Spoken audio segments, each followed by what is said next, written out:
Pronto. Quem entrou depois aí, boa noite. Hoje eu separei aí em 4 tópicos que a gente vai trabalhar. Primeiro tópico, eu vou só dar uma relembrada no que a gente trabalhou na semana passada. E aí eu dei uma atividade no final da aula. E essa atividade ficou aí de ser corrigida hoje. Tinha também lá uma atividade para pesquisar os termos, tal. Eu vou fazer o comentário porque eu, para a aula de hoje, planejei um estudo de caso. E é um estudo de caso de uma situação real, que é aqui do Porto de Santos. E vocês vão fazer a leitura, tal. A gente vai fazer aí a conversa sobre. Contudo, pode ser que no meio da aula, de repente, vocês recebam um aviso aí, porque existe uma atividade agendada para esse texto, tá? Que é do estudo de caso que a gente vai trabalhar. Então, tipo, você tá aí na aula, de repente pingou aí um aviso, fica tranquilo porque é disso. Já estou até avisando para você falar assim, nossa, apareceu uma outra atividade. Não, é porque como a gente vai trabalhar esse texto, é uma pergunta sobre o texto, tá? Mas a gente vai ver. E daqui a pouco também eu coloco esse slide que tem aí a correção. Então, ó, pegando aí o gancho do que a gente trabalhou na semana passada. Na semana passada, nós falamos sobre compra e negociação em compra. Até a semana que vem, lembra que na segunda-feira a gente vai ter a palestra, tá?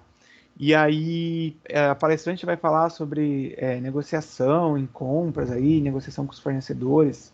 Vai ser bacana porque vai complementar o que a gente já trabalhou.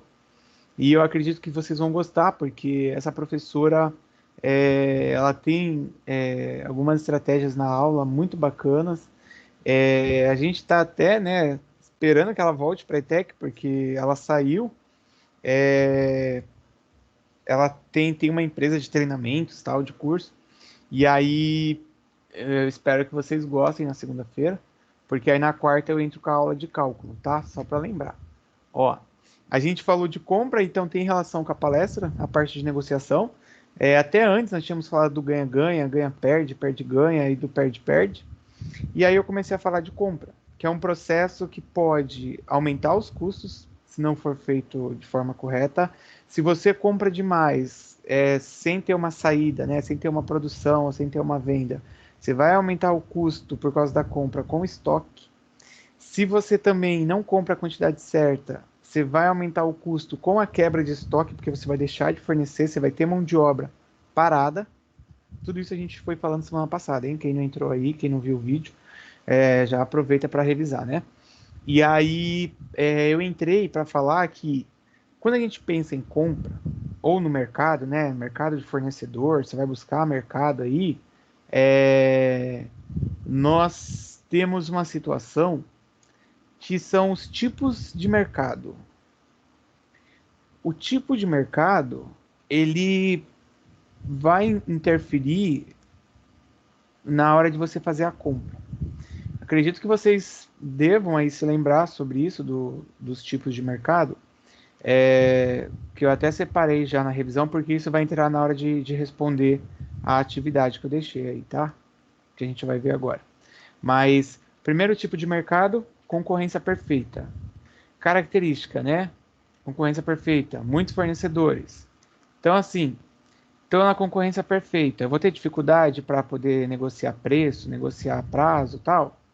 Dificilmente, né? E assim, provavelmente não vou ter dificuldade de negociar, porque quando eu penso na concorrência perfeita, é muito fácil de eu conseguir negociar preço, negociar matéria-prima. Eu vou lá, busco com outro, tal. Ou seja, é uma infinidade de possibilidades, porque é um produto fácil. Vamos supor aí nessa Páscoa, né? Tem muita gente que aproveita para ganhar um dinheiro fazendo ovos, chocolates, tal. E aí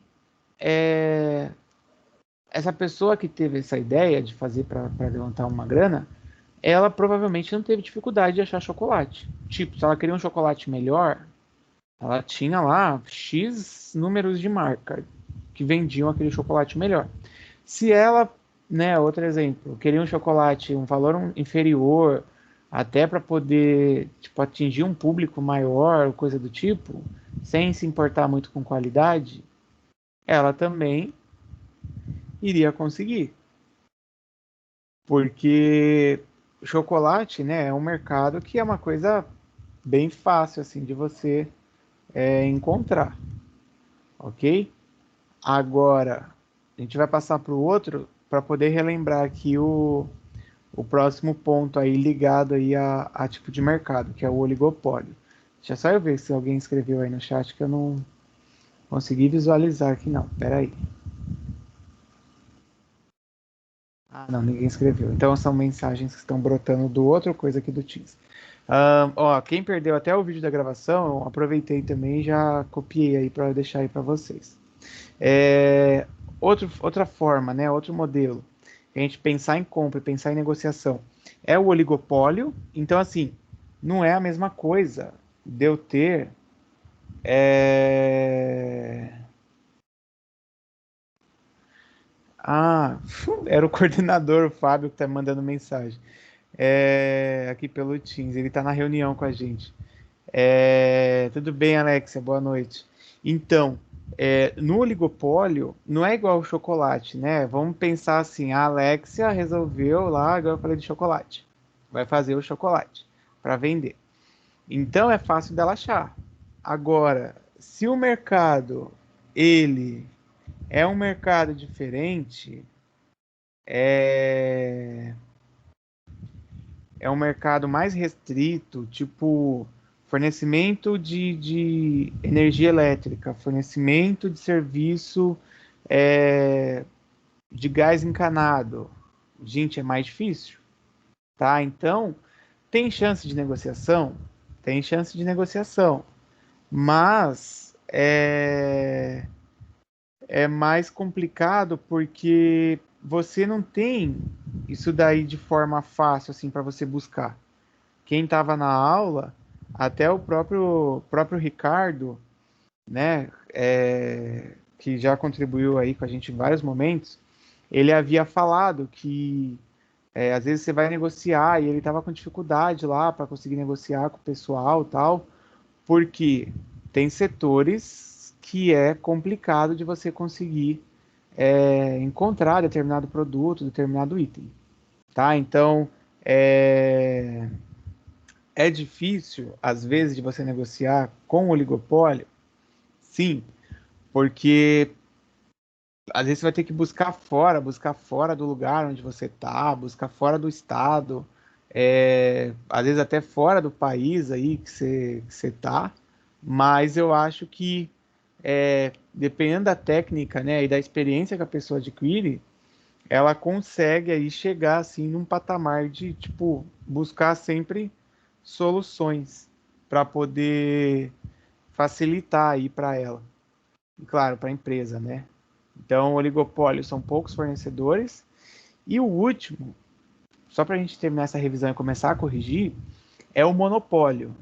Tanto que eu deixei aqui, ó, no oligopólio 3 e no monopólio tem um só, né? Um ser aqui tá sozinho aí, porque aqui nesse nós temos o cenário de somente um único fornecedor.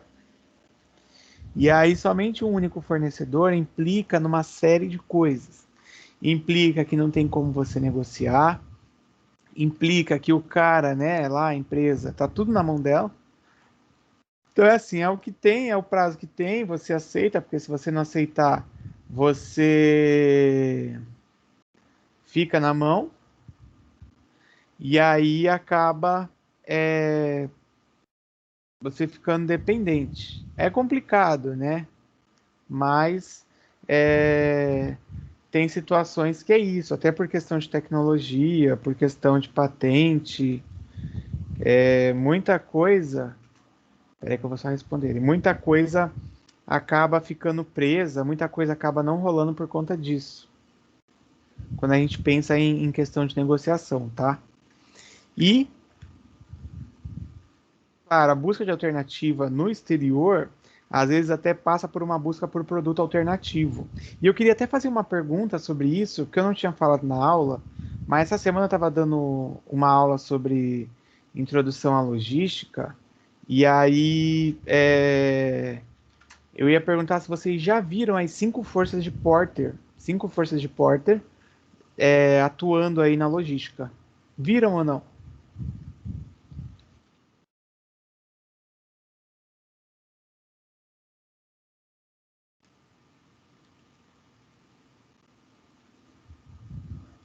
Deixa eu ver que alguém escreveu. Não, ainda não? Então, eu não sei se já era para vocês terem visto, eu acredito que já, porque isso é da aula de INLO, INLO é a Introdução à Logística.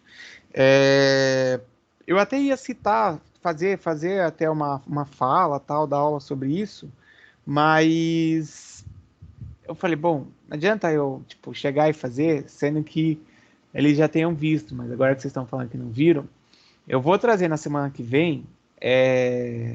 Semana que vem, na verdade, a gente vai ter a palestra, mas eu vou trazer para vocês, porque tudo isso que a gente está vendo sobre negociação, sobre fornecedor, sobre cadeia de suprimentos, passa pelas cinco forças de Porter, tá? Porque as cinco forças de Porter só assim, de uma forma resumida, tá? Mas aí eu faço com vocês uma fala sobre isso. Ela tem a força que o concorrente, né, o poder que o concorrente tem sobre o mercado, a força de negociação que o fornecedor tem no mercado, que aí também é um outro problema que a gente pode encontrar, além da força do fornecedor, do cliente, também ele pode exercer, tá? Tipo, a gente até viu isso na outra aula. O cliente vai lá e coloca as suas exigências. Beleza, é um risco, né, que a gente tem. Pode ter também. Um outro ponto, além do cliente, do fornecedor e do concorrente, a entrada de novos concorrentes no mercado também impacta. Então, imagina assim, você tem sua empresa, e eu acho que eu coisei o slide aí, né? Você tem sua empresa, seja na área de logística ou qualquer outra área. Imagina qual é o impacto da entrada de um novo concorrente. Claro que é difícil de você barrar a entrada de um novo concorrente. Ó, vai ficar uma tela branca aí. Atenção, olho, play. É isso aqui ó, que eu estou falando. Ó. Eu até puxei aqui do slide da outra turma, da outra logística que eu dou aula. Todos esses fatores, ou esses cinco fatores que são as forças de Porter, elas impactam, gente, diretamente no que a gente está estudando da cadeia de suprimento. Porque eu, como um operador logístico, uma empresa de logística, ou mesmo aí um varejo tal, acho que a Ana Sofia já viu isso comigo já em um outro momento, né, Sofia? Mais voltado para a gestão de empresa. Se eu não olho, ó, tipo, o meu concorrente, o cara, ele tem estratégias melhores que a minha. Eu preciso olhar, aí eu vou aplicar uma outra técnica também em logística, que eu acredito que vocês vão ver até o segundo módulo, ó, que é o benchmark, tá? O benchmark. Escrevi aí, benchmark. E aí eu olho aquilo que ele faz de melhor, eu vou lá e eu aplico na minha empresa, claro, trazendo para a realidade, para a questão de melhorar. Poder dos fornecedores que eu já expliquei aqui, mas que isso na nossa parte, na nossa aula, é muito importante, até porque a gente está vendo aí, né, voltando aqui, né, o monopólio e tal. Uma outra coisa, que foi até o que eu falei do monopólio, por isso que eu lembrei das forças de Porter aqui, ó, de eu buscar alternativas. Meu, se eu não, o cara ele tem o poder na mão dele, ele não quer negociar, tá difícil de negociar. Eu tenho situação que eu não consigo passar, então eu preciso buscar produtos substitutos. E aí, claro, assim, quando eu estou negociando no monopólio, hein? Porque quando eu, como empresa, é diferente, calma que eu falo. Mas assim, eu negociando com o cara do monopólio, então eu vou ter que buscar produto substituto. Ah, então o que eu posso buscar que vai substituir aquilo que só ele vende? O que é que está próximo? Se a gente pensar no setor de alimento, fica mais fácil até de você entender o que é o produto substituto, tá? No setor de alimento, você vai lá, o arroz está, sei lá, R$ 100 o pacote, aí você compra o macarrão, que tá R$ 2, um e pouco. Então você. Boa noite, Paulo. Então você acaba substituindo. Também é carboidrato, né? O povo aí que curte esse negócio de nutrição, de acompanhar e tal. Além de ser carboidrato, o macarrão é mais barato. E aí vai alimentar, que a função, né, do arroz, do macarrão é alimentar. Agora, se eu penso em produto substituto ou então em serviço, tipo, eu sou uma empresa de logística. Eu tenho lá caminhões. Investi o dinheiro com caminhão lá, com o BNDES e tal. Aí, de repente, eu começo a perceber que teve diminuição no faturamento ou diminuição de cliente. Será que não está tendo a ameaça de produtos substitutos, ou no caso, né, de serviços? Aí eu começo a pensar, bom, se instalou na região, o pessoal, eles já estão, né, na região, mas eu estou só dando um exemplo. O pessoal da loja, eu vou colocar aí, loja. Ah, os caras da loja se instalaram aqui na região. Será que o meu cliente está buscando esse produto? Será que esse produto, esse serviço, né? Será que ele está tirando o cliente de mim? Então eu preciso também acompanhar, porque se eu estou negociando para fazer compra ou para poder atender aí uma demanda e o meu serviço está sofrendo esse impacto, como é que eu vou fazer? Ó, o loja é esse que eu colei no chat, mas vai aparecer aí na tela, eu acho. Ah, apareceu, ó, esse daí, ó. Vocês já devem ter visto já em algum momento da vida algum rapaz aí, ou moça, com essa jaqueta, esse baú azul, trabalhando. Então, tipo, se eu sou uma transportadora e eu começo a ver que eu tô perdendo cliente e tal, eu faço, vai aqui na região, eu preciso pensar aí o que é que tá acontecendo. Então, por isso que eu falei que essas forças de Porter, elas são importantes para vocês entenderem nesse momento aí inicial da questão logística, tá? Vou tirar ele aí da tela. Aí aqui os novos concorrentes eu já falei, e o poder dos clientes, tá? Então, essas 5 forças, elas impactam diretamente na cadeia de suprimento. Se o cliente, de repente, ele não quer aquele item que eu tenho porque a qualidade é inferior e eu preciso buscar do outro fornecedor, já começa a impactar. Se entrou um concorrente que o cara ele tem muito dinheiro, ele tem uma estrutura melhor, já preciso pensar aí, né? Se entrou um novo.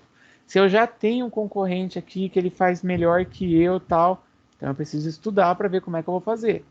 O fornecedor que a gente está falando aí sobre mercados e os produtos substitutos que eu acabei até de explicar.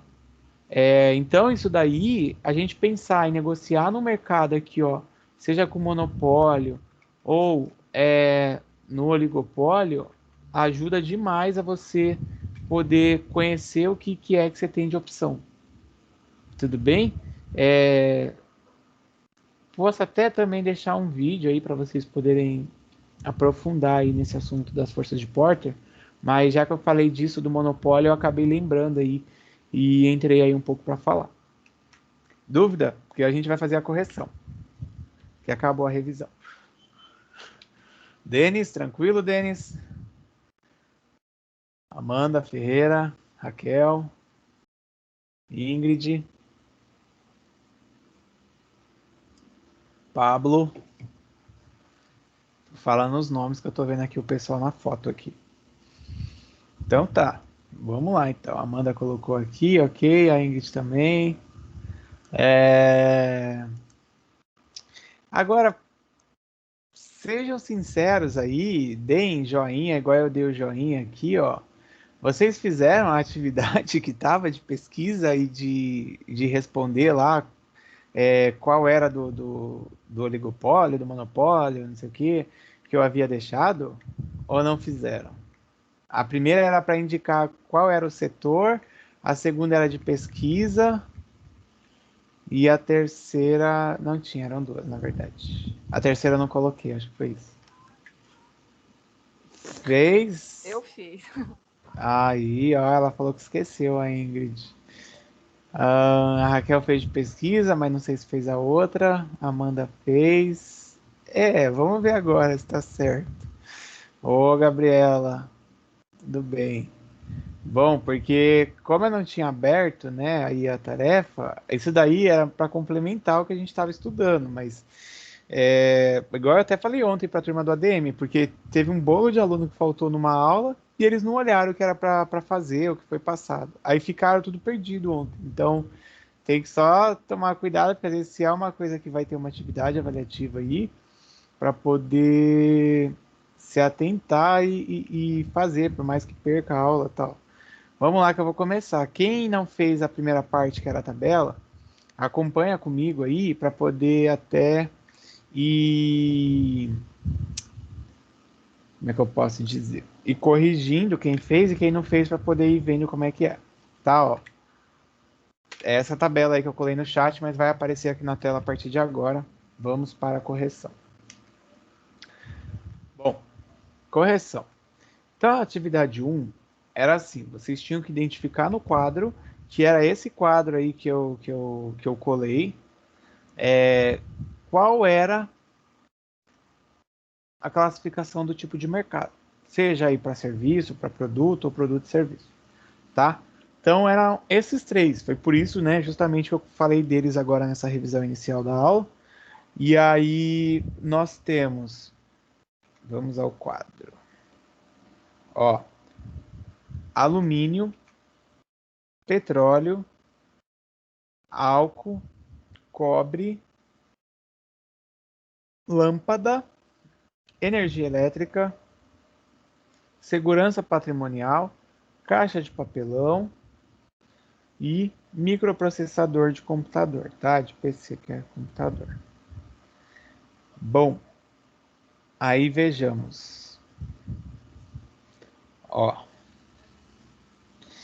Primeiro, alumínio. Que foi que quem fez aí? O que vocês colocaram no primeiro? O 1, o 2 ou o 3? O 2. 2.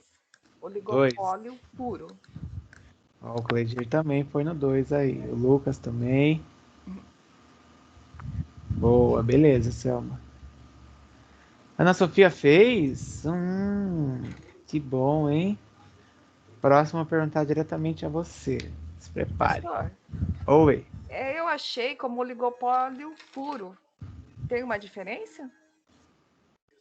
É porque eu só coloquei aqui o oligopólio, só sem aquele do puro, que foi aquela explicação do vídeo, né?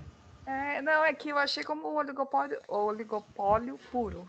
É Não, quando mas é eu. oligopólio. Ah, então tá bom. Tá bom. Ó, o 2 alumínio é oligopólio. Por quê, gente? Você não encontra muito fornecedor, você não encontra. Foi da última aula esse daí, hein? O Alexa foi no final aí. Você não encontra fornecedor, tipo, muitos no mercado. E aí é diferente de eu falar de encontrar fornecedor muitos no mercado do que você jogar no Google, né? Foi até. Não, mas não estava no tarefa, estava na aula. Foi igual a Larissa falou que colocou no Google. Uma coisa é você jogar no Google o alumínio e aí aparece lá uma série de produtos, ou então uma série de fornecedores que vendem alumínio em chapa, em várias formas lá que os caras vendem. Só que quem é que fabrica tal, não é assim igual fabricar chocolate, fabricar bolacha recheada aí, biscoito recheado. É um mercado mais restrito, é mais difícil. Então, o alumínio ele faz parte do oligopólio. Tudo bem, Ana Sofia, achou que eu ia esquecer? O petróleo, o que você colocou no petróleo? Cadê a Ana Sofia? Sofia.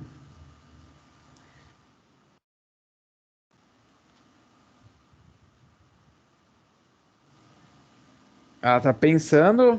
Ah, o 3 é um ponto de interrogação porque tá incerto, é isso? Tá, Sofia. É monopólio, né? No, no, no Brasil, a gente tem muitas coisas que estão sob concessão do governo, tá? Por isso que existem brigas lá, pessoas que falam sobre vamos privatizar tudo, vamos abrir o mercado, o livre mercado e tal, mas ainda tem. Então, o petróleo, ele passa aí pelo controle da Petrobras e passa também pela questão da ANP, A ANP é a Agência Nacional do Petróleo. E aí, assim, tudo. Aí você fala assim: ah, mas não tem só posto da Petrobras, tem o posto do Shell, que é da Cosan, né? Tem. É... Ixi, tem o outro, acho que é Y. Caramba, esse posto do Y que tem é o mesmo que tem na Argentina, tem um monte de posto lá. Mas aqui tem também em alguns lugares. São Paulo tem, aqui na Baixada tinha, mas hoje em dia não tem tanto. Acho que é YPF o nome desse posto. Só que assim, para eles atuarem no Brasil, depende da autorização da Petrobras. Então, é um monopólio porque é a Petrobras que controla, é o governo que controla, tá? O álcool. O álcool, e aí? Quem se atreve, né? O cara que eu não chame aí. Você gerou uma dúvida. Olha, oi. Gerou uma dúvida. Álcool combustível ou álcool esse residencial? Não, álcool comum, que vem lá Residencial? da cana lá, tal. Ah, esse aí é monopólio, né? Não, monopólio se fosse no caso de, tipo, com aquelas autorizações da Petrobras lá, aquelas coisas todas de química, esses negócios todos aí. Ah, entendi. Fiquei na dúvida nesse aí. Não, beleza. Mas eu entendi a sua dúvida, assim, gente. O que ele tá colocando é, tipo, álcool como combustível, porque passa também por uma coisa da Petrobras, né? Ó, tá tendo divisão agora aí, ó. Tava o oligopólio, agora já tá aparecendo aí as concorrências perfeitas. Bom, vou falar aí desse do álcool, hein? O álcool, ele passa até pelo caso, gente, do alumínio que eu falei quase agora. Você não encontra muita usina, né? Ó lá, a Larissa até colocou aqui que conhece duas. Você não encontra muita usina, tipo, não é uma coisa que você vai em cada região do estado. Eu não lembro se são 18 regiões que o estado é dividido agora, mas você não vai encontrar em cada região. Você tem pouca gente que acaba fazendo. Então, como eu tenho poucos, né? Toda vez que a gente falar que tem poucos fornecedores, estou falando disso lá na fonte, hein? Não estou falando de você ir no Açaí, no Atacadão, no Crio, no Extra, no Mini Preço, no François, que eu acho que fechou aquela bagaça. Estou falando na fonte. Então você tem pouco. Quando você tem pouco fornecedor, é oligopólio, tá?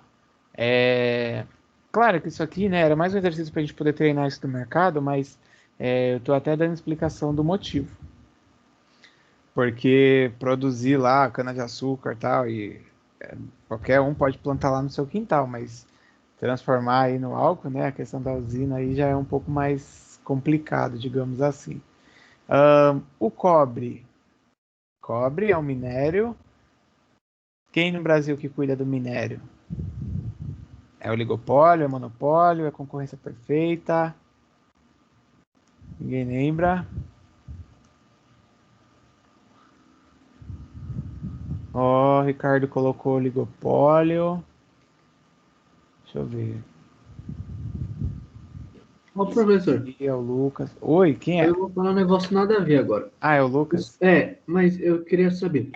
O senhor sabe tirar essas notificações de resposta? Porque bem na hora que eu vou colocar minha resposta no chat, aí sobe um monte de resposta dos outros assim, Do tipo a Teams? notificação, sabe? Bem na Você frente, tá quando eu usando tô escrevendo. pelo computador, pelo celular? Tô pelo computador, só que direto no site. Sim, sim. Você vai ter que ver lá em cima. Tem, ou deve ter, aonde aparece sua foto lá, tem um negócio escrito é, de configurações. Ah, é tipo uma notificação, né? Aí você aperta para não receber mais notificação. Ah, tá bom, Deve ser do desculpa. lado onde está sua foto aí. Se cortar aí, é porque Não, sem toda vez que problema. eu vou responder é a mesma coisa, e parece que eu não quero responder. É justamente para não deixar você responder que sobe notificação. Eu vou te mandar aí um print aí no chat aí para você ver. Vai Tá subir uma bom. notificação do meu print agora. Mas peraí. Aí você vai olhar. Ó, eu vi a galera colocando aí. No caso do cobre também acaba sendo aí um. Opa, que eu coloquei errado. Sendo um oligopólio, porque a gente tem poucos fornecedores desse material. Até eu estava falando, a gente tem a Vale, por exemplo. a Vale, ela acaba sendo aí a empresa que tem participação do governo e tal, tinha sido vendida, né? Mas tem poucas mineradoras aí. Então o oligopólio também entra nisso. Seria aí o cobre número 2. Agora, cadê? Deixa eu riscar aqui o 2. A lâmpada. A lâmpada em si, gente, tipo, não os componentes, tô falando a lâmpada. A lâmpada é o quê? A lâmpada é concorrência perfeita, é oligopólio ou monopólio?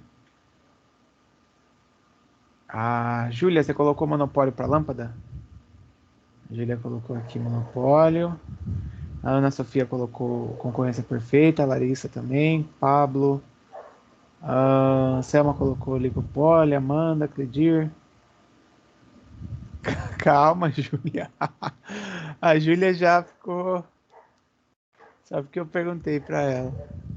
Não faz aquela do Silvio Santos lá da porta lá que o povo ia tudo junto com o outro lá. O primeiro que fosse, o povo ia atrás. E aí todo mundo errava. Parará, parará. Bom, beleza, vamos lá logo para a gente poder avançar. A lâmpada, gente, ela é o número 1. Ela é a concorrência perfeita. Porque você tem várias e várias marcas de lâmpada. Tem lâmpada Philips, lâmpada da Lux. Lux, acho que é Lux o nome. Deixa eu ver aqui se é Lux. Mas você tem assim, lâmpada de tudo quanto é marca, lâmpada. Como é que eu chamo lá? Incandescente, lâmpada. Agora tem uma nova moda aí, né? De umas lâmpadas que é amarelo. Esqueci o nome. É que se eu tirar foto daqui, da sacada, dá pra ver um outro prédio que tem do outro lado ali. E eles fizeram toda a sacada com essa lâmpada. Acho que até a minha lâmpada da sacada é amarela aqui. Ela é assim. Tem várias marcas. É lâmpada filetamento o nome que chama. Lá da distribuidora do meu irmão, por exemplo, ele tem lâmpada que ele vem da China. Aí chega aqui um ser humaninho, né, aqui no Brasil, o cara só bota lá um adesivo da marca dele e ele vende no mercado. Então a lâmpada ela é concorrência perfeita, tá? Porque a gente tem vários fornecedores. Mesmo se você vai um dia no Abramax, você vai um dia na... Ih, caramba, Sodimac, eu acho o nome, né? Ou então na Dicico, que tem ali na... Acho que é Dicico ou CIC, que tem ali no Carrefour, perto da ETEC lá, do Zumira. A gente tem várias e várias marcas, ok? Energia elétrica. Eu acho que eu já tinha até dado no exemplo, então eu já vou até colocar que é o 2. Eu dei no exemplo quando eu expliquei semana passada sobre a energia elétrica, tá? É essa daí que fica meio amarelado, o Cledir. A empresa de energia elétrica, ela entra no oligopólio, que é o 2. Eu tinha falado na última aula, porque é um setor que você não tem muito concorrente. Contudo, né? Claro, aqui principalmente aqui na região, a gente não tem muita opção. Aqui na região, eu não sei se vocês têm o conhecimento, mas até determinado lugar, dentro da mesma cidade, tem uma empresa e depois tem outra. São Vicente, na área continental, é a CPFL? Quem mora na área continental? É CPFL ou é Electro? Quem aí é da área continental? Ninguém? Sempre a gente tem aluno da área continental. Eu não lembro, tá perguntando pra mãe, tá perguntando pro pai. Professor, mas a Electro não é só no Guarujá? Não, ela tem Praia Grande também. Por isso que eu tô perguntando se na área continental porque Praia Grande tem, não sei se é do Caiçara, do Samambaia, eu acho que é Caiçara pra lá, até indo pra Mongaguá, Itaém, é Electro. Lá no Guarujá, também. Então, assim, você não tem muitas empresas, muitos fornecedores, mas você tem aquela. É que aí o pessoal colocou como. Você prefere, né, na Continental? A Marina confirmou aí também, Cleidir. Muita gente confundiu com monopólio, porque acaba tendo a situação... Ah, ó, a notificação do que eu falei chegou aí, mas só esperar. Muita gente acaba confundindo porque, né? Tipo, você tem sempre a mesma empresa, porque isso daí vai da concessão da prefeitura, junto com o estado lá, tipo, nas cidades do litoral, quem ganhou a concorrência de concessão? Aí a CPFL ganhou, porque tivemos já a Eletropaulo, lá na própria cidade de São Paulo, aí na cidade de São Paulo é a Enel, ó lá, viu? A Raquel colocou, aqui é a Eletro lá. A Eletro faz metade Praia Grande, a CPFL faz a outra metade. É igual a parada de água, né? Apesar de ser a Sabesp, né, que controla tudo, mas às vezes falta água dentro da cidade para uma parte dos bairros, outra parte não, porque tem parte que é abastecida por Cubatão e tem parte que é um outro abastecimento que a gente tem. Tudo bem, então esse daí a gente tem poucos fornecedores da questão de energia elétrica, mas não fica só na mão de um. Lembra que o monopólio é na mão de um, tá? Tipo, uma hora a CPFL não quer mais, ou então o governo vai abrir uma outra concorrência, vai ter gente interessada. Mas cada hora a energia elétrica aumenta, né? Os caras aumentam lá o ganho deles. Segurança patrimonial.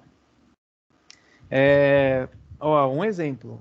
Se a Raquel, na empresa lá, ela trabalha no porto. Aí eu falo assim, Raquel, a gente precisa contratar uma empresa de segurança. Será que a Raquel só vai ter uma única empresa? Ou ela vai ter poucas empresas que ela pode pesquisar? Ou ela tem várias opções de empresa de segurança? A galera está colocando um aí. Esse de segurança patrimonial, a gente tem aí uma concorrência perfeita, né? Porque tem várias e várias empresas. Até a Selma aí, que trabalha com a prefeitura, sabe que é engraçado que às vezes tem empresa que o cara fornece lá o serviço para recapear a rua, é o mesmo cara que fornece merenda, é o mesmo cara que fornece segurança patrimonial. Já viu isso, né, Selma? Às vezes tem umas concorrências meio loucas, assim, tipo, a mesma empresa, o cara fornece tudo. Até tem... Tá agora um caso repercutindo lá em São Paulo, lá com o vereador lá, que a empresa que era de engenharia agora vai transportar caixão. Tipo, oi, gente, onde que a empresa de engenharia tem aí, né, a competência ou habilidade para transporte e retransporte de caixão de Covid, que é uma coisa mais complicada ainda, porque o caixão é isolado. Então, nesse caso de segurança patrimonial, é concorrência perfeita, porque você tem vários. Eu estou dando esse exemplo da empresa porque muitas empresas que vão, tipo, ofertar o serviço, quando tem para a prefeitura, para o governo, tu olha lá, é a mesma empresa que faz 500 coisas para o governo. Até porque, gente, no CNPJ, tá? Isso daí, não sei se lá em gestão empresarial vocês já viram isso. No CNPJ existe a possibilidade de você colocar aí aproximadamente, eu acho que são 14 ou 15 atividades na sua empresa. Então você vai olhar, tipo, o cara tá lá, ele tem segurança, ele tem transporte, ele tem limpeza, ele tem engenharia, ele tem fornecimento de alimentos para merenda. O cara tem coisa que uma coisa não casa com a outra. Como se ele tivesse um grupo, dominação do Brasil aí, de tanta coisa que ele faz. Então, mas também tem essa opção, viu, ô Selma? Porque já teve um caso aqui na Baixada de uma empresa que eles até tiveram um processo grande aí, mas tipo, eles ganharam, porque eles estavam certo. Que eles estavam fornecendo carne, mas eles tinham uma outra atividade que envolvia risco de contaminação. Mas aí eles mostraram, olha, aqui funciona uma parte da empresa, e em outro lugar afastado, que não tem nada a ver, a gente tem a atividade de fornecimento de carne, porque eles forneciam para a prefeitura. Eu até lembro disso aí. Tudo bem, né? Isso daí. Bom, ativar aqui o modo. Caixa de papelão. Caixa de papelão. Também, se você buscar aí, tipo, eu quero vender online. Você acha um monte de fornecedor.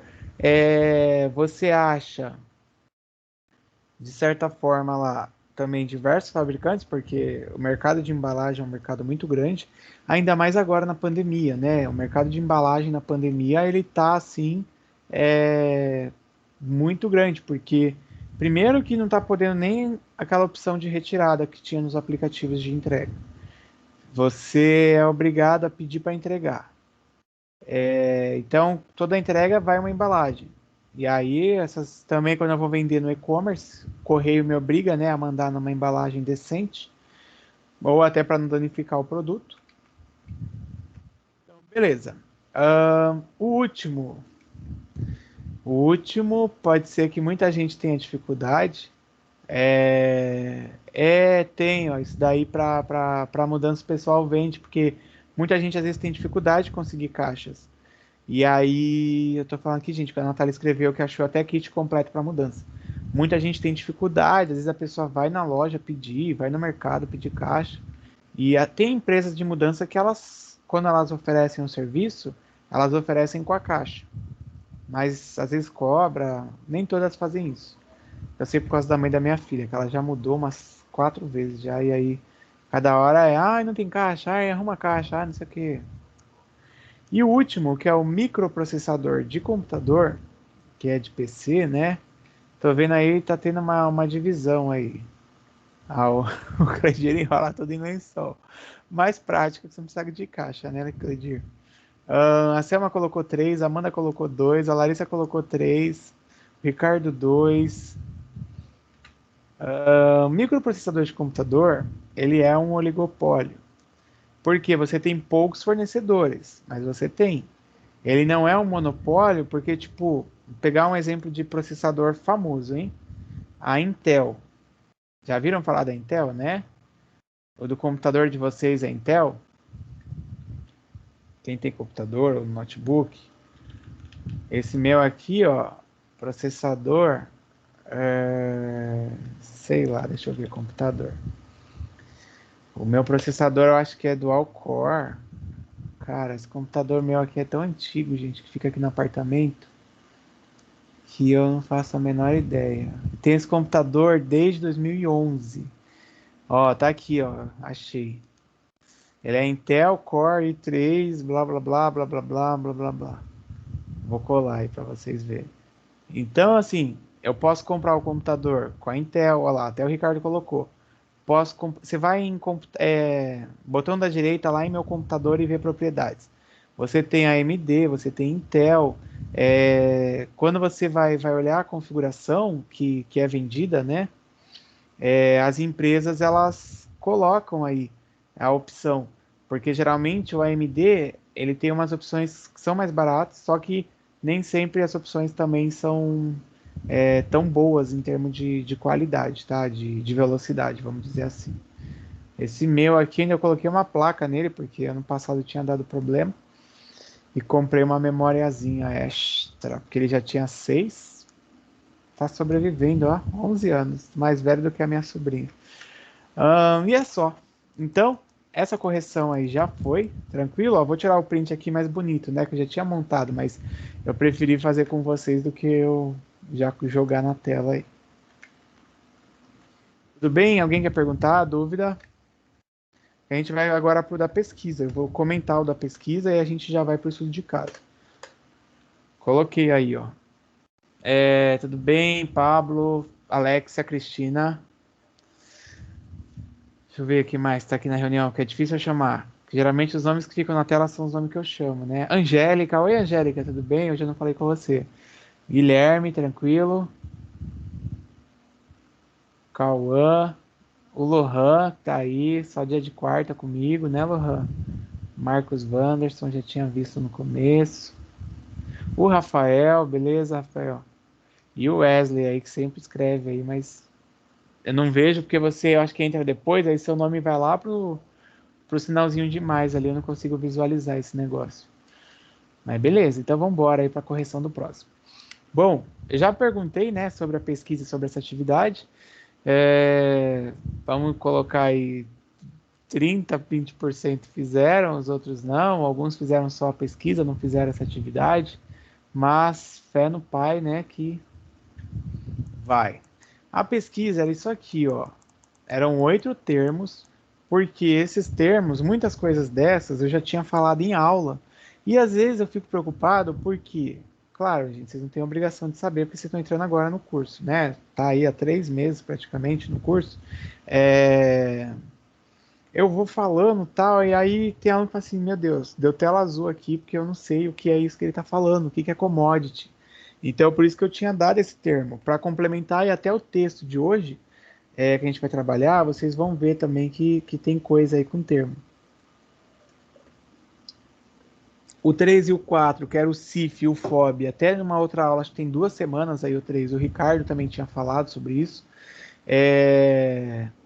O outsourcing, que eu já tinha comentado em aula, mas hoje eu vou até falar um pouco. O do procurement e do e-procurement, a gente já viu, só que igual eu falei na última aula, até no final, isso daí tá até gravado no vídeo, que eu tinha até reassistido o final hoje. A gente já viu o 6 e o 7 na semana passada, só que com outro nome, então eu já vou explicar. E o 8 também, que eu já falei em aula, até quando a gente falou sobre a importância da cadeia de suprimento aí, entra o lead time, que é o número 8. Então, partiu aí para a gente poder começar a ver um por um. Claro que eu vou disponibilizar esse slide, né? Apesar de que isso aqui era tipo uma complementação de quem já tinha feito, mas Deus está vendo. Ó, primeiro termo é commodity. No da commodity, eu até coloquei aí para vocês essa imagem bonita. Eu fiz o favor de remover o fundo aqui dessa bagaceira aqui, porque para ficar mais bonito e apresentável. O que são commodities, né? Commodity, vocês vão ouvir muito na logística, no porto. Aí o pessoal que é da Rumo, aí a Rumo trabalha também com commodity lá, né? Transportando e tal. São os produtos que funcionam como se fossem matérias-primas. São produtos que a gente chama in natura. Produto que ele acaba servindo numa outra cadeia produtiva, tá?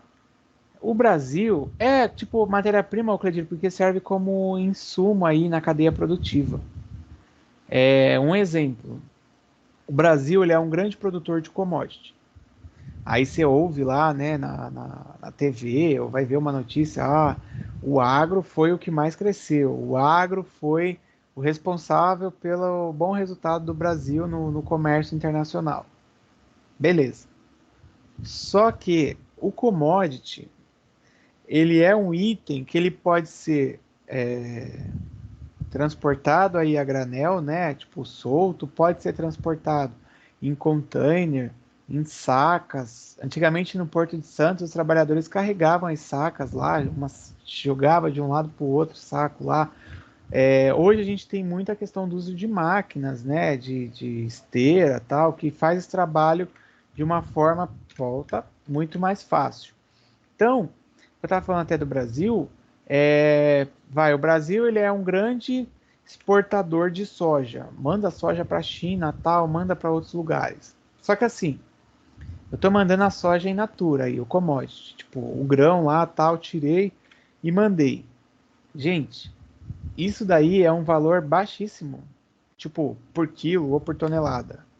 Quando a gente pega depois, né, pensando em mercado internacional, esse produto voltando para o país, os caras vão lá e beneficiam e transformam em uma outra coisa.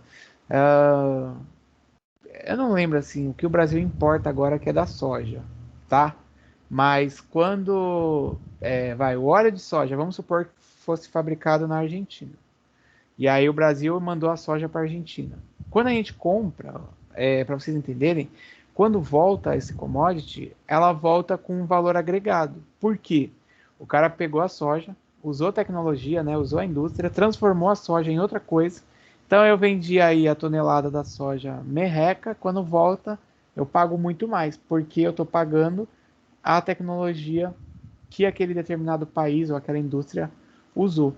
Por isso que, tipo, o agro é pop, né, é a riqueza do país, tá. Só que a gente também precisa investir aqui em indústria, em tecnologia, para que nós não só mandemos, né, coisas que vão ser transformadas, que nós possamos mandar também itens já transformados, até porque o valor agregado aí é muito melhor.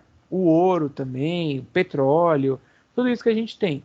Aqui no estado de São Paulo, o porto que movimenta bastante coisa de petróleo é o Porto de São Sebastião. Nossa, que flecha ficou maravilhosa.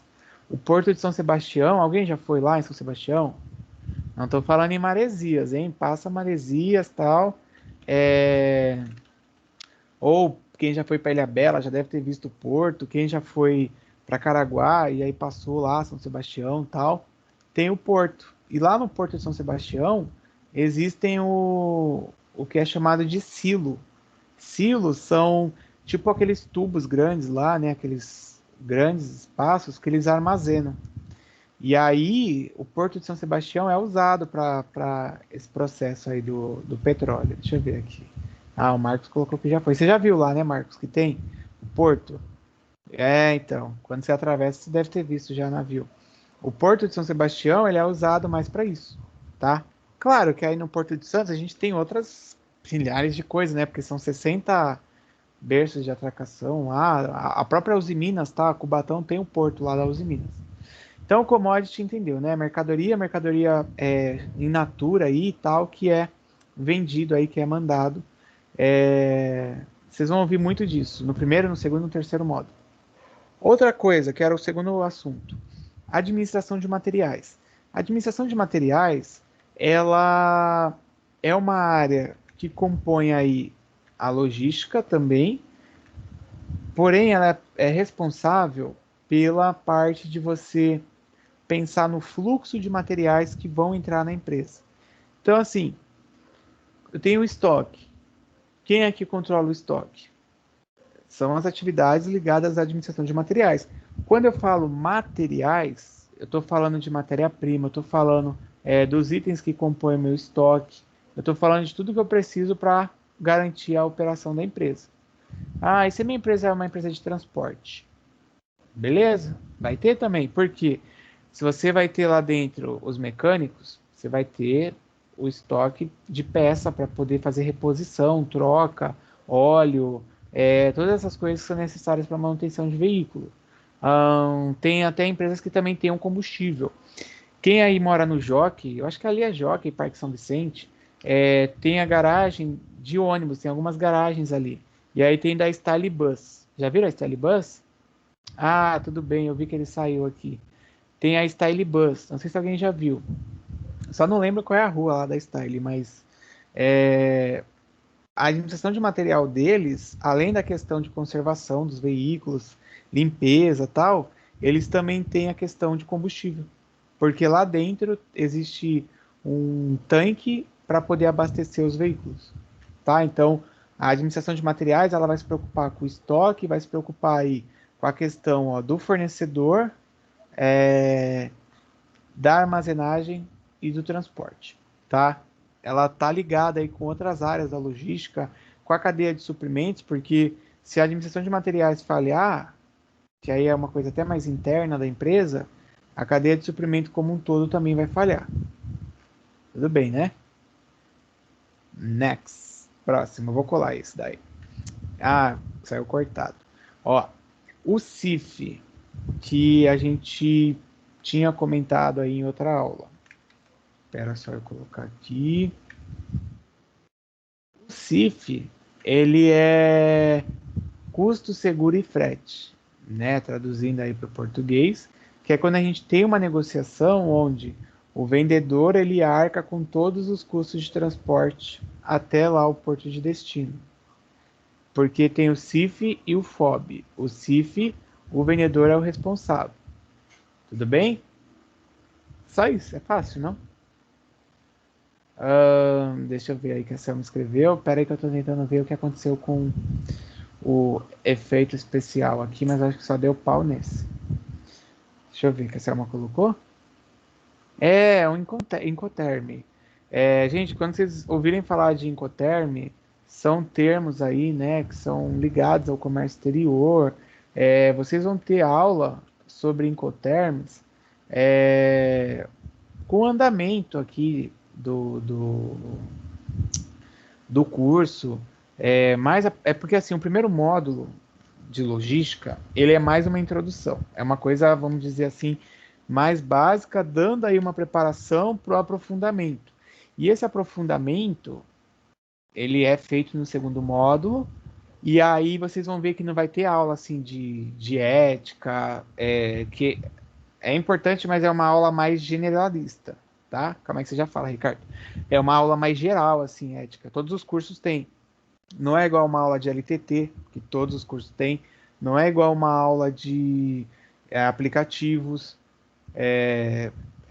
São aulas no segundo mais aplicadas para atividades logísticas. E no terceiro, então, é mais aprofundado ainda.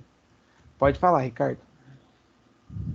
Não só um complemento, só é CIF, né? Mas não deixa de ser a gente que está pagando, né? A empresa, né? Porque geralmente o CIF, o frete já vai incluso no valor da peça já, né? Ah, sim, sim, sim, boa.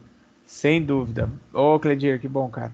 Eu falei do CIF aí, Cledir, a hora que você saiu.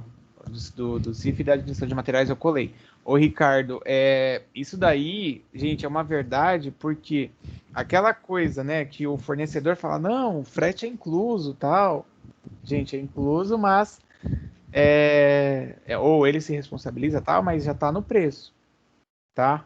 Tanto que eu trabalhava com uma indústria lá de, caracas, eu não sei se era Ribeirão Preto, mas era lá pro interior, e aí os caras, eles, se você deixasse na mão para eles fazerem tudo, o valor era absurdo, tipo, aumentava muito, porque eles cobravam em cima do valor que era realmente para ser transportado, eles cobravam também um lucro aí, um valor acima. Isso as empresas acabam fazendo, tá, gente? A empresa que adota o CIF. Tem uma empresa de comércio eletrônico, de comércio virtual, mas ela vende peças náuticas. Eu conheço lá o dono. E aí ele faz isso. Só que é assim, se ele gasta, para mandar 50, ele te cobra 80, 90.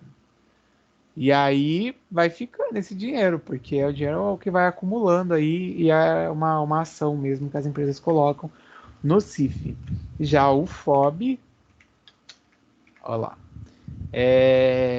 o vendedor, nesse caso, ele vai deixar a mercadoria lá no porto de destino, tá? Então, é assim, o comprador que é o responsável pelo transporte, tal, para você garantir que chegue.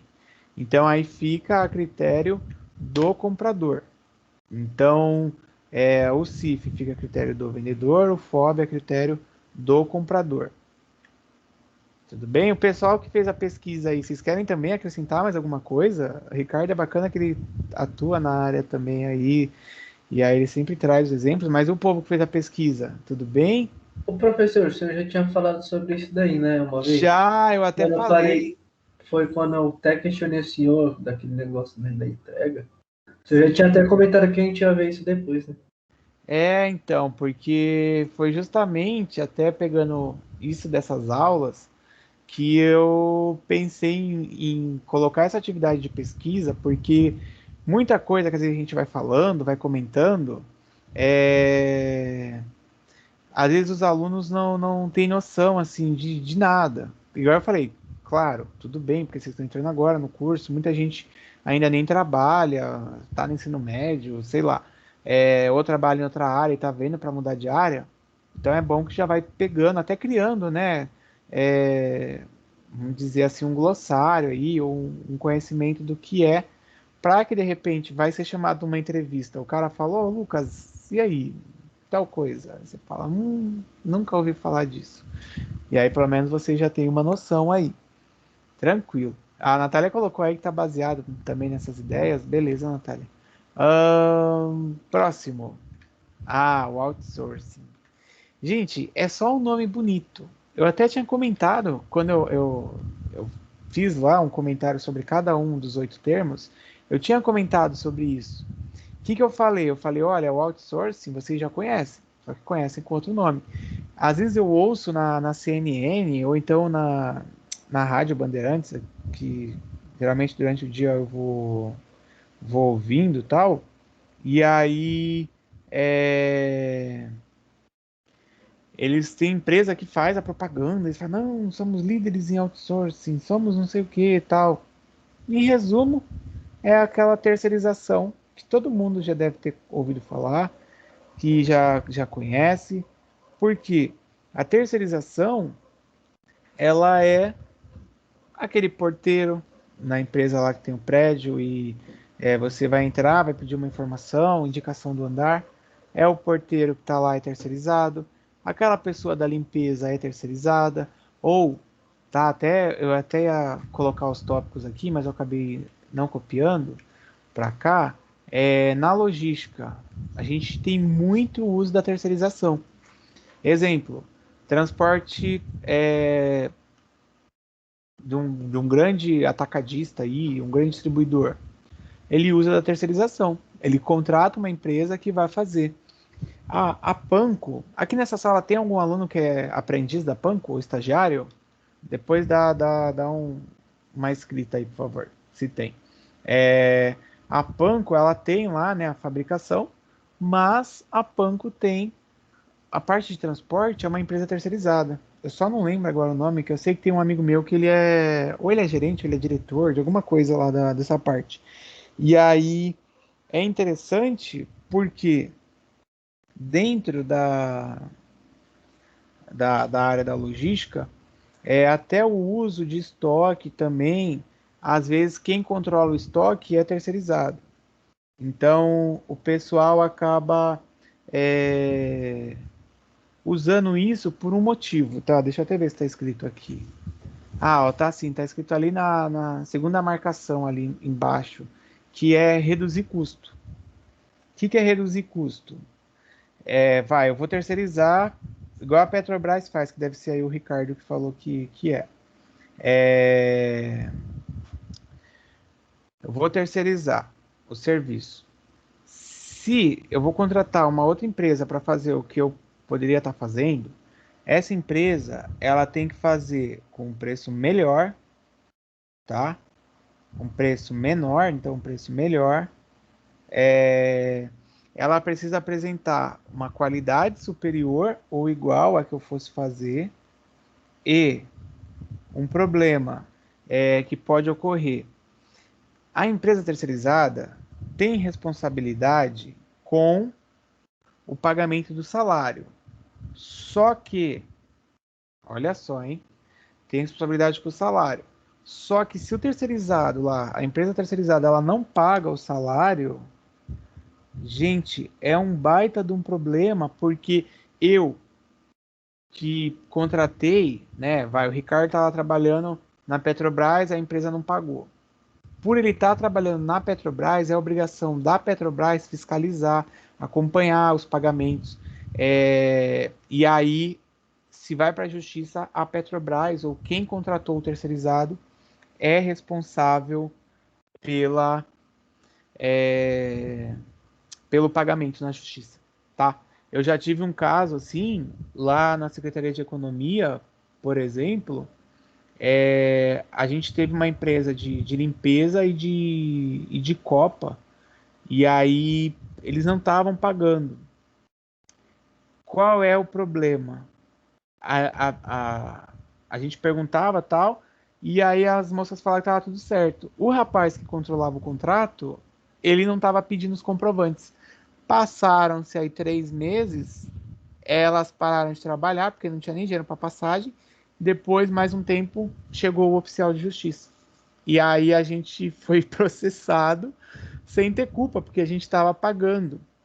E aí, nisso que a gente foi processado, estava sendo assim um processo para que houvesse o pagamento de todo o período que elas trabalharam, com fundo de garantia, com todas as coisas.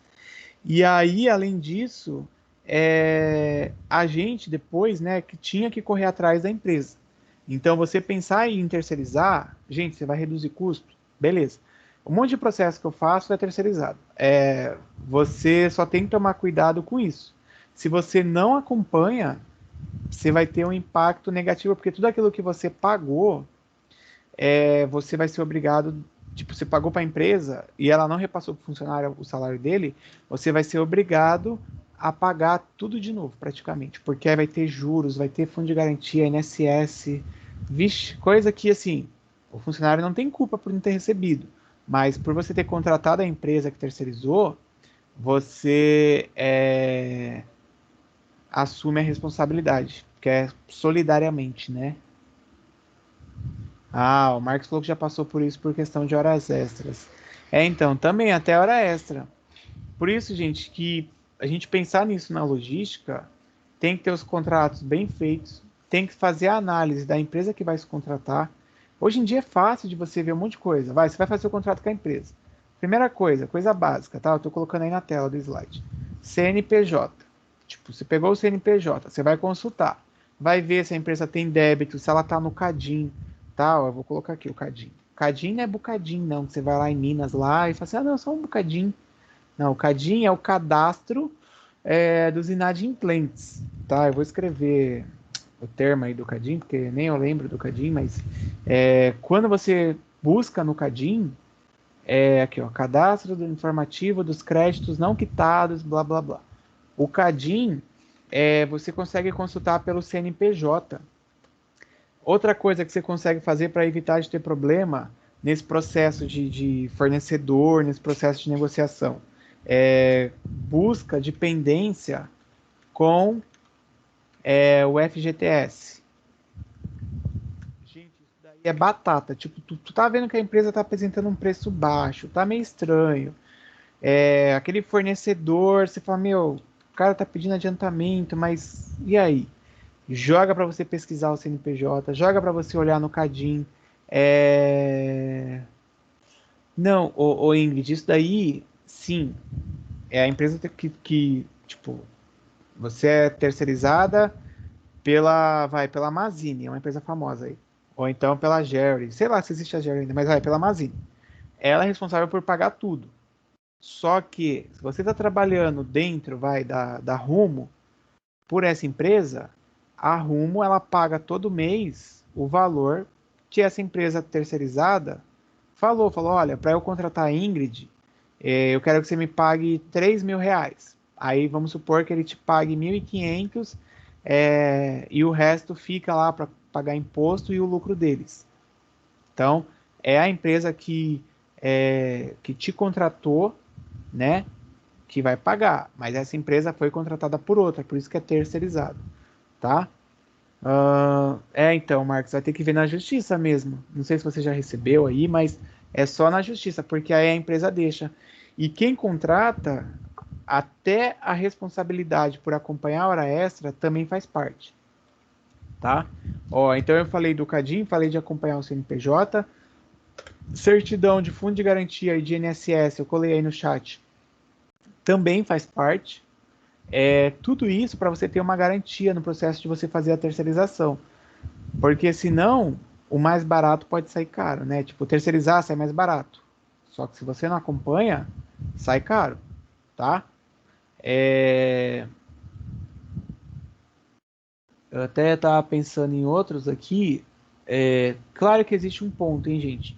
Estou falando assim, de você contratar, fazer um contrato certinho com uma empresa terceirizada e tal. Diferente de algumas ações que acontecem no porto, de trabalho autônomo, tá? A Amanda contrata lá para a empresa dela o caminhoneiro que tem lá o seu veículo para transportar, fazer o vira, vai transportar de Santos para Guarujá, que é chamado de vira, tá? Quando você vai de uma margem para outra. Ah, beleza. Tipo, você contratou, você pagou lá o valor do frete que o cara cobrou para fazer isso. Pronto, acabou. Você não tem relação nenhuma trabalhista com esse cara, porque é um serviço esporádico. É a mesma coisa, né, do Denis contratar uma pessoa para limpar a casa dele, esporadicamente. Tipo, vou contratar dia 10 de abril, você vai lá limpar. Contratou, combinou o valor, pagou, acabou. Você não tem responsabilidade trabalhista.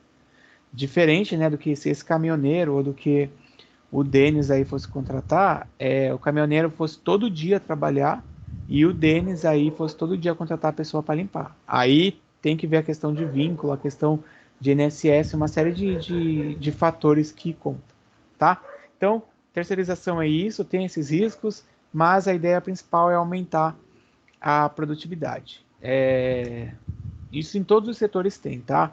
Setor de tecnologia, ainda mais agora trabalhando de forma remota, os caras estão tacando programador tipo de outro lugar do país, de outros países. A Índia lá virou, né, o grande outsourcing do mundo, porque os Estados Unidos falam inglês. Aí você vai ligar o call center, tá na Índia. Aí outros países, está na Índia as coisas.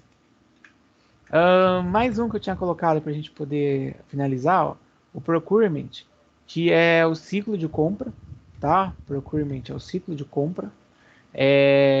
Na verdade, ele está relacionado à atividade de compra em si, que vocês já sabem, porque a gente já viu, por isso que eu falei o 6 e o 7, a gente já viu na aula passada. São ciclos de compras que eles vão ter como ideia, como principal ação, reduzir custo, tá? Ó, eles vão aí reduzir custo, que foi o que eu falei. Você não tomar cuidado, sair abarrotando o estoque, vai ter mercadoria parada, você vai ter um custo alto. Você corre o risco de deteriorar a sua mercadoria, de ter depreciação, tá? Ou até mesmo de sair de linha aí de produção e você ter ainda matéria-prima daquele item. Vai começar a acontecer aí, né? Até pensando nisso, em mercado aí que comprou um monte de ovo de Páscoa e não vendeu. Os caras vão ser obrigados agora a vender o preço bem inferior, né? Se preparem aí, quem não comprou, igual eu. Em breve vai ter um monte de promoção nascendo aí. E a ideia do procurement é você sincronizar o recebimento dos materiais que vêm dos fornecedores com o trabalho interno. Tá? Eu separei aqui em dois bloquinhos aqui, ó, justamente porque, não sei aí quem pesquisou, se pesquisou de forma diferente, mas justamente porque o procurement, quando internamente eu consigo organizar a minha demanda, aquilo que eu estou fazendo, aquilo que eu estou mandando, com aquilo que eu recebo do meu fornecedor, lembra da Dell? A Dell fazia isso, vocês fizeram a atividade da Dell. A Dell fazia isso. Quando eu consigo sincronizar, meu, perfeito, porque evito de ter muito estoque, evito de ter material excedente e evito de ter falta, tá? Então, é uma atividade que é comum nas empresas, pode ser lá lembrei de um nome aqui, pode ser o Gilmar da Tapioca. Conhecem o Gilmar da Tapioca? Da cidade, hein? A filha dele foi minha aluna. Pode ser o Gilmar da Tapioca. Ele vai ter um processo desse? Óbvio que vai ter, gente. Porque como é que ele vai fazer lá o leite condensado, o coco? A não ser que ele tenha uma vaca, que ele depois tire o leite da vaca, ele vai condensar o leite, a não ser que ele tenha uma plantação de coco lá, um coqueiro, coco marrom, eu nunca vi de coco marrom. Todo lugar que eu viajei eu nunca vi, eu já vi de coco verde, mas que ele tenha lá do coco marrom. É a Ana, conhece ela? Manda um beijo para ela. A não ser que ele tenha tudo isso, tipo, com ele não precisa do processo de compra, tá? Ainda assim, ele ia ter que ter um negócio para produzir papel, porque ele coloca lá, né, no papel, lá a embalagem que vai a tapioca, sei lá se é papel, se é isopor. Então, todo esse processo, por menor que seja a empresa ou por maior, ele ocorre. Só que aí tem uma diferença, ó, no 7, tá? Eu vou colar aqui o 6. Gente, quem tá acompanhando até pelo que eu tô colando, eu não lembro se eu colei o 5, mas eu vou colar de novo. Ó, o 5 e agora o 6. É porque fica em outra tela aqui os slides que eu colo. Ó, o 6. E vamos ao 7. O 7, ele também está ligado ao procurement. Só que a diferença é que tem um E atrás. O que significa o E? De electronic, ou seja, de processo ligado aí à compra online, tá? Então, é compra ligada à internet, de produtos e serviços. Se uma empresa, né, vai contratar lá, vai comprar de forma virtual, o lugar é muito distante para você se encontrar com a empresa, para você ver as instalações, geralmente é pedido foto, vídeo, mas o mais importante é pedido uma amostra. Não sei se o Ricardo trabalhou já pedindo assim. Você pede uma amostra daquilo que vai ser fornecido, tá? Porque no processo de compra, eu vou comprar no escuro, meu, é arriscado demais. Lembra semana passada que eu dei até o exemplo do... Lá que teve uma época que a gente comprou muita folha de sulfite, teve uma outra época que comprou papel higiênico e tal. A gente colocou no contrato que era obrigado os caras primeiro a fornecer uma amostra. Tipo, um pacote, uma folha, uma resma, um rolo lá do papel, para que a gente pudesse ver. Porque a gente já teve problema que pagou por um valor mais, uma qualidade mais elevada, né, um valor superior aí, e aí os bonitos quiseram entregar qualquer porcaria. A gente mandou voltar, e voltou tudo, ele se lascou, porque Ele quis dar desperto e ele teve que voltar, porque a gente não ia pagar a nota só ia ser paga mediante a aprovação. Como ele não quis mandar a amostra, chegou, a gente não aprovou e devolveu tudo. E aí ele teve que pagar de novo para devolver. Eu sei lá de que lugar do estado que ele era. Mas, né, ele que quis assim, correu o risco. A gente pensar em empresa, né, gente, é o empresário aí, né, o empreendedor e tal, ele corre o risco. Você ser empreendedor é você aceitar o risco do negócio, tipo, de dar certo ou não dá. Então, se ele preferiu assim, ele assumiu o risco e voltou. Não foi por maldade nossa, né, mas... Então, o procurement é a compra e venda pela internet ou de forma online, tá? E aí entra aquilo que eu acredito que vocês já saibam, porque eu não botei aí para pesquisar, mas porque eu acho que em umas 2, 3 aulas eu já falei disso, que é o B2B. Alguém lembra? Rápido para a gente ir para o último. Lembra ou não lembra? Lembra ou não lembra? É o business to business, é isso? Opa, boa, Natália, é isso aí. O business to business, que o business é de negócio, né? De negócios para negócios, ou de empresas para negócios. Ou para empresas, nada a ver, né? Eu comecei a falar uma coisa e falei, de empresas para empresas, de negócio para negócio, tá? Isso, que eu já tinha falado em outras aulas. Então, também é normal aí de acontecer esse processo. Tudo bem? Tranquilo nesses? Enquanto vocês escrevem aí, está tranquilo? Só uma complementação, existem sistemas, tá, gente? Eu acho que eu já tinha citado aí, tem o ECR, tem o EDI, que o EDI é a troca eletrônica de dados, ou seja, remotamente, né, de forma online, os pedidos vão circulando, o pedido de compra, o pedido vou acompanhando o andamento do estoque. Quando os sistemas começam a ser integrados, eu começo a mandar essas informações. Ok? E o último, tcharam, que é o lead time. Time, eu também tinha falado, hein? Eu falei que o lead time é o tempo entre eu fazer o pedido e a chegada, tá? Então, eu não posso pegar um exemplo aqui. Eu não posso esperar acabar o meu estoque para eu fazer o pedido. Porque não é só acabar o estoque, é assim, até o pedido ser feito, processado, produzido e chegar, existe um tempo. E é o tempo chamado lead time.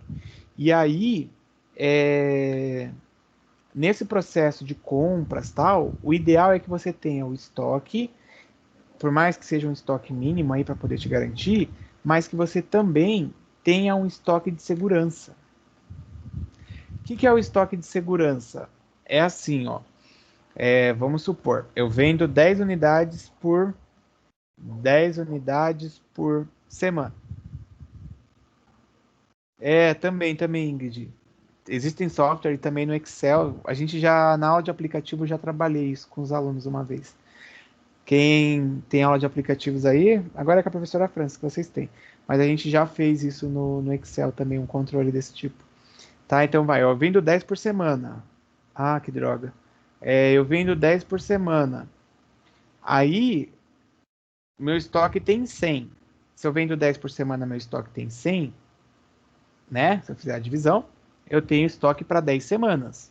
Só que eu não vou esperar chegar na última semana para poder pedir. Por quê? Se eu sei que demora 10 dias para determinada mercadoria chegar, e o meu estoque, se eu vou pedir na última semana, e eu sei que eu vendo 10 e só sobraram 10, até chegar eu já tive falta. Então, o ideal é que eu faça o pedido com antecedência, que eu tenha um estoque de segurança para que, se houver um atraso, eu tenha uma garantia, tá? Entendeu isso do estoque de segurança? Tipo, eu não espero acabar, eu não espero chegar naquela quantidade, tipo, certinha que é previsto para vender, eu só faço o pedido quando eu tiver para atender aquela demanda até chegar ao lead time e eu deixo até um estoque de segurança para que, caso ocorra um atraso, eu consiga atender. Beleza? Isso daí é o que a gente chama até de plano de contingência. Eu vou escrever aqui o nome disso. Ó, plano de contingência. Que o plano de contingência é você pensar aí em formas de garantir o funcionamento da empresa, pensar em plano A, plano B, às vezes até em estratégias meio doidas, né? Ok? Tranquilo? Aí vem o slide da dúvida. Cadê o slide da dúvida? Tcharam! Deixa eu ver o que o cara escreveu aqui, o Ricardo. Então, tem o lead time do próprio fornecedor, então você precisa levar em consideração o lead time. Por isso que eu falei, esses itens da pesquisa, gente, casava com tudo que a gente trabalhou nas aulas. Tudo, tudo, tudo. Porque os itens de pesquisa foram aí um complemento e também esses termos, eles acabam ajudando aí a vocês entenderem melhor. Tá? O que eu ia falar? Eu vou colocar o arquivo do texto, mas eu vou abrir aí para fazer a leitura com vocês, que é o texto que tem 3 perguntas lá para responder, 3 alternativas, e tem uma só para você só dar uma opinião sua. Espera aí. Deixa eu ver qual o nome que eu vou marcar. PPS, pronto.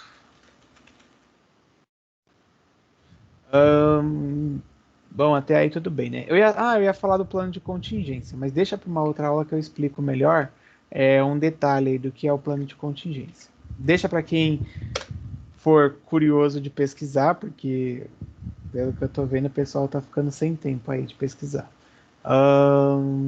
Estudo de caso aqui.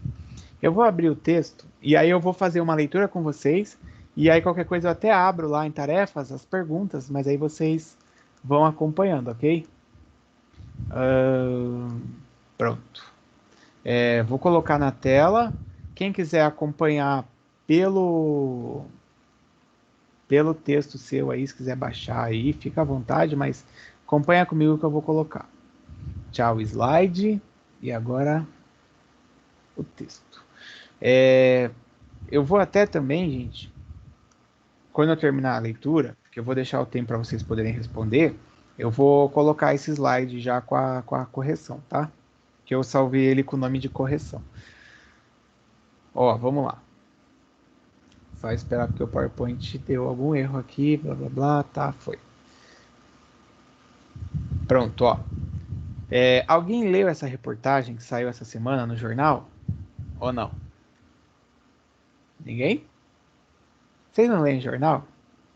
Uma boa pergunta, né? Tipo, como se todo mundo lê esse jornal, né? Alguém lê jornal? Eu tô falando online, não tô falando de jornal impresso, igual o meu avô lia quando eu era criança, eu sentava com ele lá, ele mandava eu ir na banca e comprava o jornal Agora, às vezes comprava a Tribuna, às vezes comprava a Folha, dependia, porque o Agora era mais barato, né? Era R$1, aí depois veio o Diário do Litoral, meu avô começou a ler o Diário do Litoral, e eu acabei criando esse hábito de leitura de jornal. Uma vez ele tinha uma enciclopédia lá um Atlas, na verdade, putz, quanto que ele chegava e conversava do Atlas e falava que ele veio do Nordeste, lá de Pernambuco, de Floresta, e que a família lá tinha guerra, os Novais com os... Ei, caramba, esqueci o outro nome lá, mas até hoje você chega na cidade, você fala que é Novais, você pega o cara lá da outra família lá, pode gerar morte. Bom, tudo bem. Vamos lá, isso aqui é do jornal A Tribuna, que saiu essa semana. Eu tinha até mais um texto para trabalhar, que era bem assim, tudo que a gente está trabalhando na aula, que era do Diário do Litoral, mas como o computador eu tinha perdido aqui o navegador que estava salvo, eu não achei, mas depois se eu achar eu deixo e aí a gente vê esse outro texto, até também depois do recesso, talvez. Ó, a reportagem, Cledir, vou começar a falar aqui da reportagem que é sobre a atividade que está aí, tá? Para fazer agora. Ó, atraso na colheita causa fila de navios no Porto de Santos. Aí vem lá o subtítulo, né? Ó, chuvas durante a colheita da soja provocaram lentidão na chegada da carga ao Cais Santista. E por isso, embarcações ficaram paradas.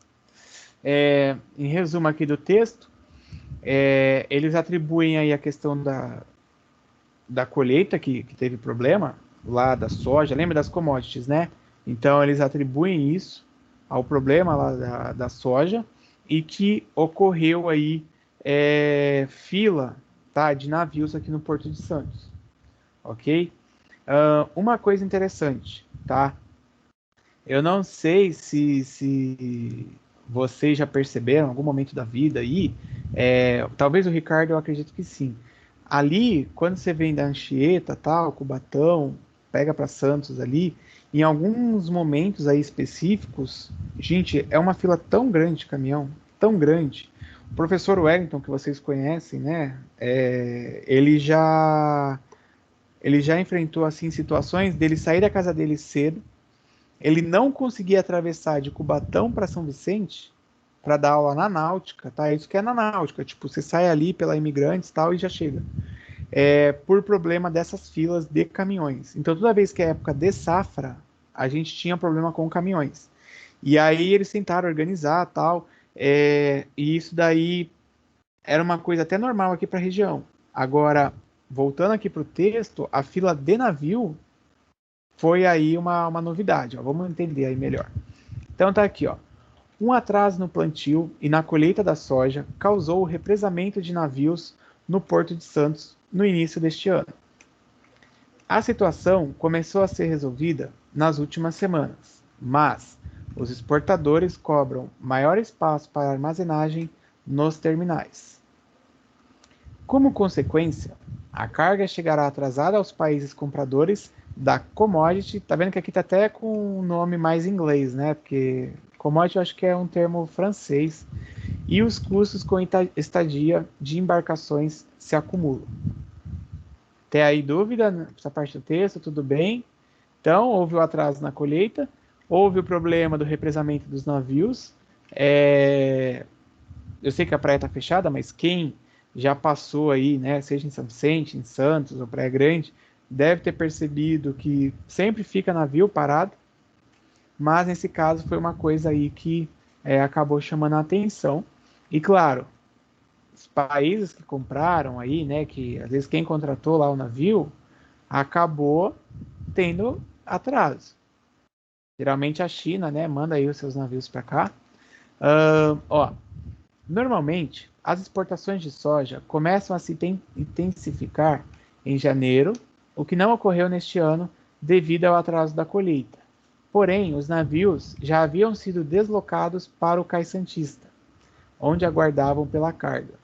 Ou seja, como é uma coisa comum, né, até porque a soja é por safra, então tipo, você espera que todo aquele período daquele ano, que o raio lá da soja, né, da safra, vai ser igual. É igual, um exemplo aí, você vai em épocas do ano, tem épocas que tem fruta lá disponível, tem épocas que não, que é mais caro, porque é a safra, tá? Então isso daí também impacta nessa questão do porto, na questão das exportações. Aí aqui, ó, vem aí o José Roque, que é do Sindamar, ó, o que ele falou? Em um comparativo com o ano passado, Santos exportou entre janeiro e fevereiro de 2021 cerca de 2,5 milhões de toneladas de soja, contra 3,2 milhões de toneladas em 2020. Ou seja, teve uma redução. Claro, né, que aí o atraso já justifica. Ó, mas não por falta de navios que acabaram se acumulando e rolando para o mês de março, e sim pela não chegada do produto. E aí foi o que afirmou ele, porque isso já causou um impacto, já causou também na balança comercial do Brasil, tá? Que mede aí as exportações em valor financeiro. Continuando aqui embaixo, ó, o movimento foi confirmado pelo diretor-geral da Associação Nacional dos Exportadores de Cereais, que é a ANEC. Segundo ele, ó, o assunto foi mais preocupante no início do escoamento da safra, em janeiro. Mas agora a situação caminha para uma solução. Ah, tudo bem, Angélica. Não sei se você já saiu. Eu vou marcar aqui um arroba nela.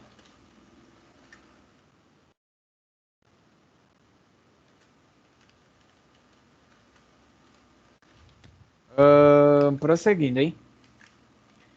Aí vem, ó. Com o atraso da safra de soja, peraí. O navio ficou parado pagando demurragem. Ah, professor, o que é demurragem? Gente, vocês vão ter que ver, porque isso é uma das perguntas que compõem lá a tarefa que está aberta, tá? Não sei se já espiaram lá, mas compõe lá. Então, o navio parado, ele paga de hemorragia. Segundo Mendes, a questão foi causada por uma mudança no período de chuvas. A tendência é sempre compararmos com o ano anterior. Em 2020, fevereiro já estava quase normalizado. Em épocas anteriores, mais cedo ainda. Em 2021, a coisa só começou a andar no fim de março. Então, fator natural, aí, no caso a chuva, né, acabou impactando para poder gerar aí essas filas e também gerar o atraso.